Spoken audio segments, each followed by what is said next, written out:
Rahul K V വിവരങ്ങളുമായി ചേർന്നു. രാഹുൽ, പുതിയ വിവരങ്ങൾ എങ്ങനെയാണ്, പറയൂ. പൂജ, നമ്മോടൊപ്പം ഫയർഫോഴ്സിൻ്റെ ഉദ്യോഗസ്ഥൻ തന്നെയുണ്ട്. അദ്ദേഹം നേരിട്ടെത്തി തന്നെയാണ് ഈ രക്ഷാപ്രവർത്തനം നടത്തിയിട്ടുള്ളത്. സ്ഥിതിഗതികൾ ഇപ്പോഴത്തെ ഏറ്റവും ലേറ്റസ്റ്റ് അവസ്ഥ എന്താണ്? അത് 9ാമത്തെ നിലയുടെ മേളിൽ ഒരു AC ചില്ലർ പ്ലാൻ ഉണ്ട്. അതിൽ വെൽഡിംഗ് വർക്ക് നടക്കുന്നുണ്ടായിരുന്നെന്ന് അറിയാൻ കഴിഞ്ഞാൽ അതിൽ നിന്നുള്ള തീപ്പൊരികൾ തൊട്ടടുത്തുണ്ടായിരുന്ന തെർമോക്കോളിലും മറ്റും പടർന്നതാണ്. അപ്പോൾ അതാണ് അതിശക്തമായ പുക വന്ന. അപ്പോൾ തീ നിയന്ത്രണ വിധേയമാണ്.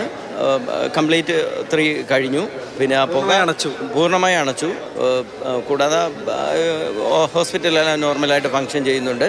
പിന്നെ ആരും മിസ്സിംഗ് ആയിട്ടില്ല എന്നൊക്കെ നമ്മൾ ഉറപ്പ് വരുത്താൻ പറഞ്ഞിട്ടുണ്ട്. വെൽഡിംഗ് വർക്ക് നടന്നിരുന്നു അല്ലേ? Chiller plant, AC chiller plant welding work നടന്നിരുന്നു. അതിൽ നിന്ന് തീപ്പൊരി പടർന്നതാകാം എന്നാണ് കരുതുന്നത്. അതൊന്ന് വ്യക്തമായിട്ട് നോക്കേണ്ടതുണ്ട്. നമുക്ക് എത്ര സമയം കൊണ്ട് പൂർണ്ണമായി അണക്കാൻ പറ്റിയിട്ടുണ്ട്? പെട്ടെന്ന് തന്നെ കഴിഞ്ഞു. ഏതാണ്ട് 9:50 ആയിരുന്നു. നമ്മൾ ഏതാണ്ട് ഒരു 9:55 കൂടി ഇത് അറിയിച്ചു. ഇപ്പം ട്രാഫിക്കൊക്കെ ഉള്ള സമയമല്ലേ, എന്തായാലും 5 മിനിറ്റ് കൊണ്ട് തന്നെ പെട്ടെന്ന് തന്നെ നമുക്ക് എത്താൻ പറ്റി. അപ്പോഴത്തേക്ക് ആ പുക, കഠിനമായ പുക വരാൻ കാരണം തെർമോക്കോള് ആയതുകൊണ്ടാണ് അങ്ങനെ അതിശക്തമായ പുക. പിന്നെ ഭാഗ്യത്തിന് ഇത് ഏറ്റവും മുകളിലെ നിലയിലായതുകൊണ്ട് താഴോട്ടൊന്നും വ്യാപിച്ചില്ല. അപ്പോൾ നിങ്ങൾ കാണുന്ന പോലെ തന്നെ ഹോസ്പിറ്റൽ നോർമലായിട്ട് തന്നെ ഫങ്ഷൻ ചെയ്യുന്നുണ്ട്. വേറെ പ്രശ്നങ്ങളൊന്നുമില്ല. നമ്മൾ ആശുപത്രി അധികൃതരോട് ചോദിച്ചപ്പോൾ പറഞ്ഞത് ഫയർഫോഴ്സിൻ്റെ ഒരു ഗ്രീൻ സിഗ്നൽ കിട്ടിയാൽ സാധാരണ നിലയിലേക്ക് പ്രവർത്തനം എത്തിക്കാൻ കഴിയും. 8ാം നിലയിൽ നിന്ന് മാറ്റിയ രോഗികളെ അടക്കം തിരികെ കൊണ്ടുവരാൻ പറ്റുന്നതാണ്. അങ്ങനെ ഒരു അവസ്ഥയായോ?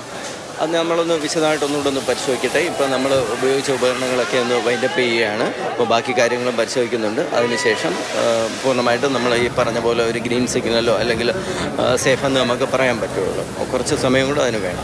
ആശ്വാസകരമായ വിവരങ്ങൾ തന്നെയാണ്. നിങ്ങൾ നോക്കുക, ഹോസ്പിറ്റൽ നോർമൽ ഫങ്ഷൻ രീതിയിൽ തന്നെ പോവുകയാണ്. വേറെ ഒന്നുമില്ല, പുകയൊന്നുമില്ല. പിന്നെ ഒന്നുകൂടെ ഒന്ന് പരിശോധിച്ച് പൂർണ്ണമായും സുരക്ഷിതത്വം ഉറപ്പ് വരുത്തിയതിന് ശേഷം നമ്മൾ ഇവിടുന്ന് പോകും. പൂജ തന്നെയാണ്. എല്ലാം സാധാരണ നിലയിലേക്ക് എത്തുകയാണ്.